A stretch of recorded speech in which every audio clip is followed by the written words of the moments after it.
Okay, so am I jumping on to 21 then? Yes, Yeah, please. this is quite a long one, but it's also, oh boy, is it fun. Yeah. Ah, The yes. very first verse. Oh, it's so good. Yeah.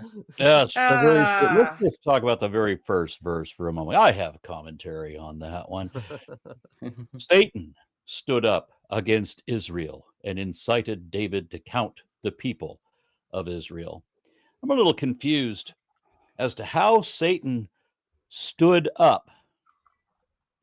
Now, if we were reading this in the Hebrew Bible, then we would have already read the book of Job, in which the omniscient God didn't know where Satan came from. And so he asked Satan, "Where'd you come from?" And Satan says, "I have been walking around the earth, going to and fro and walking up and down it."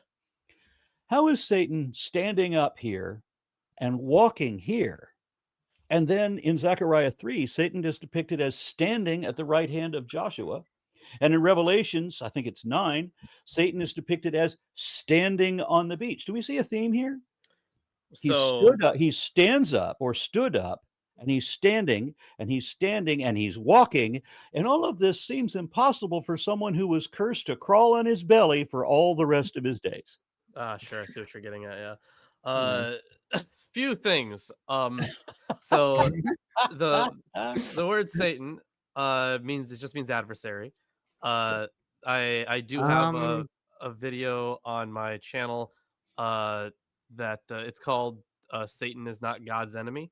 So I talk about like the historical idea of the Satan, and how like initially like the figure is uh not identified with the devil at all. Uh that like essentially he's God's prosecutor, you could call him. He's the one who calls people to trial, because if God's the judge, there should be a prosecutor as well, and that would be the Satan. Here, uh, it's correct me if I'm wrong, but this is not used with the article. There's no, no, it it's says no ha. Satan. Yeah. Yeah. So here I think that it likely is referring to like an adversary group, like another um either Hmm. like invading like military force or another army or something, like just as an enemy, not as like the the Satan that we all uh Yeah. imagine. But if you compare But this Or to embody, it says he as the case incited may be. David to right, count yeah. the people. Yeah. I mean, So but So it would the have caused singular. him to count the people, yeah. Yeah, the Uh single. You suggest that the singular refers to the collective, right? yeah, yeah. Yeah. Okay. So that would like, in terms of like the incitement would come from uh the I guess the what he would view as the need to count the people when he has an enemy up against him. But if we compare this to the other census that David takes, which obviously was not great for David. He wasn't supposed to do that. Um, Mhm. I thought this was the just a retelling of that one. Well, it is, but the first one didn't have Satan in it. It didn't have. It Uh, didn't have the devil made me do it because this very much has the feeling of the devil made me do it. it does if we read it with modern eyes. Mm, Yeah, I mean, So isn't the story in Samuel where it says that God incited him? well, the thing is, God was mad about it, right? Uh, Yeah. so I forget Or the God exact. God sent a evil spirit to him or something like that. The reference to Satan, in Hebrew Satan, has led to a variety of comments and interpretations about Satan's identity.